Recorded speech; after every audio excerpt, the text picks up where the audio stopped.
Thank you for welcoming a violinist into this space.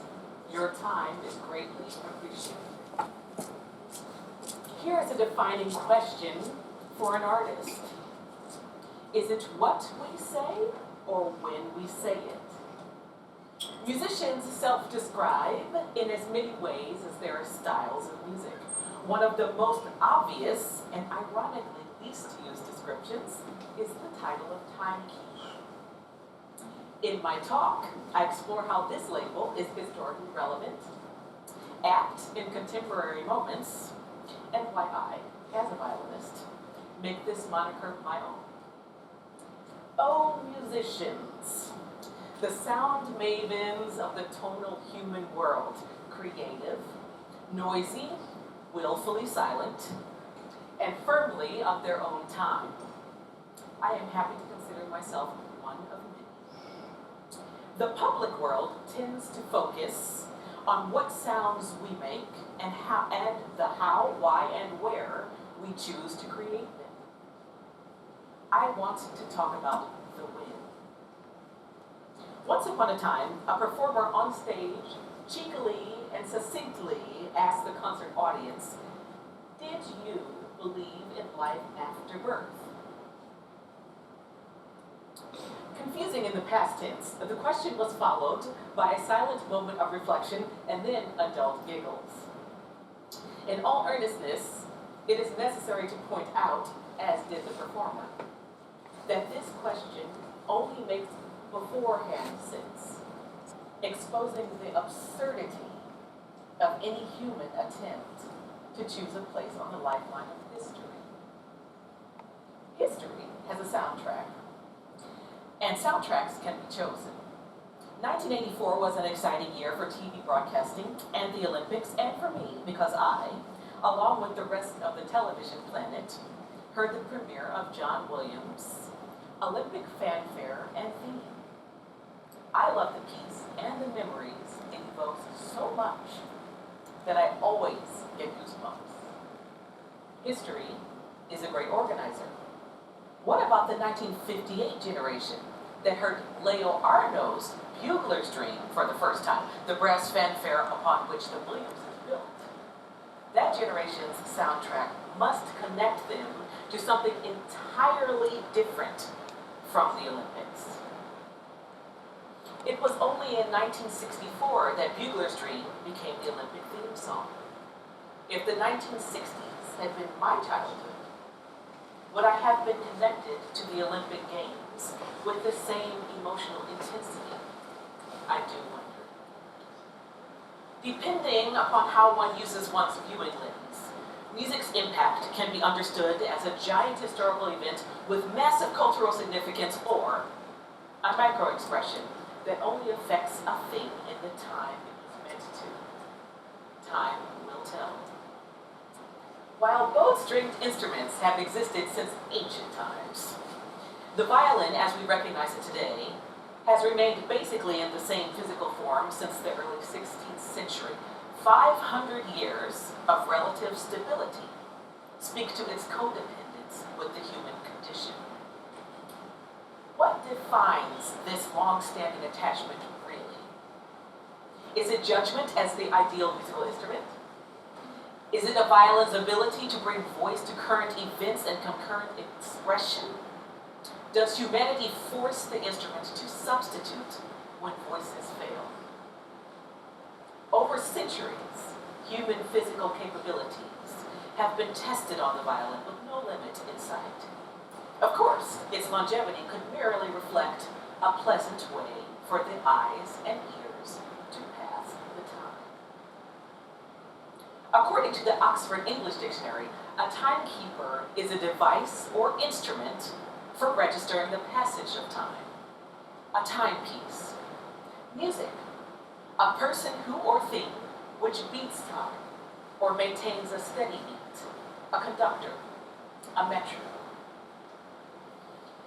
Speaking of metronomes, in my opinion, there are two dubious individuals at the heart of J.M. Barrie's famous play, Peter Pan.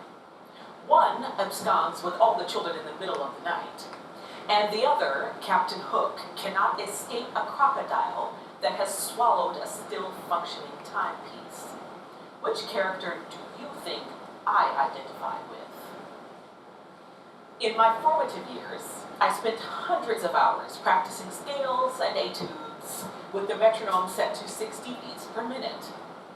While the metronome is still my friend, to this day, I experience high anxiety being in the same space with an audibly ticking clock. I have no beef with cunning crocodiles. Rushing is a term often mentioned during music practice and music rehearsals. It refers to forward momentum causing a loss of steady rhythmic impulse, which is why working with the metronome is helpful. On the other hand, if I were to play completely metronomically in performance, an audience would have no complaints about artificial intelligence replacing my existence. So, how to play with time, and for what purpose? Why not just in time? Emotion is the currency of musical expression. Without emotion, violin playing is notes on a page and blank tones in the air. My ultimate goal is to transmit the storyline through emotion.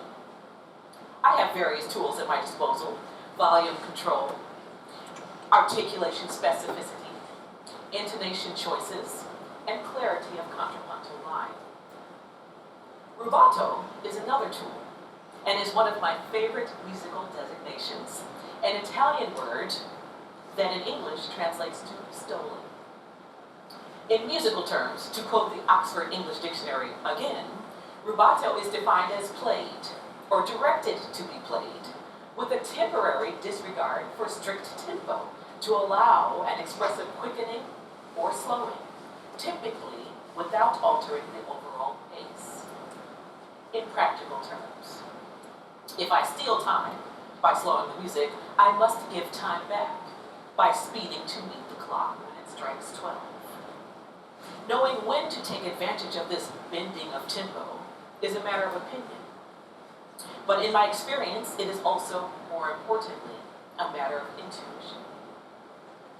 Intuition is not a gift that is only possessed by human beings. I was an animal before I was a musician. I have played for many other animals: dogs, cats, birds, insects, horses. Frogs prefer evening concerts, and probably rats, since I lived in New York City. However, logically, human animals comprise the majority of audiences. Intuition in performance is the act of connecting my lizard brain to the subconscious of the listener. Stretching time and space between notes is an excellent way to do this. Going to the store is a normal occurrence, but going to the store? Well, that is a questionable offense. Time is what we make of it, but space is multidimensional. I imagine it as a physical mechanism that, in a musical moment, is my responsibility to bear. I have to support the space between me and the listener. I have to support the space between myself and any musical partner. I have to support the space between me and my violin, and the space between my violin and my bow. These responsibilities become heavy, yes, emotionally, intellectually, and physically. Staying in good material shape helps, but accepting my mortal time limit is motivation that is even more helpful. I find humility in this acceptance. Control of others is an attempt at omnipotence, with sanity being the antidote. Musicians have varying motivations for the music that we produce. Motivations that are sometimes explicit, sometimes not. My job as an instrumentalist is translating these motivations out of the abstract and into the current view. Sometimes having an historical perspective is relevant.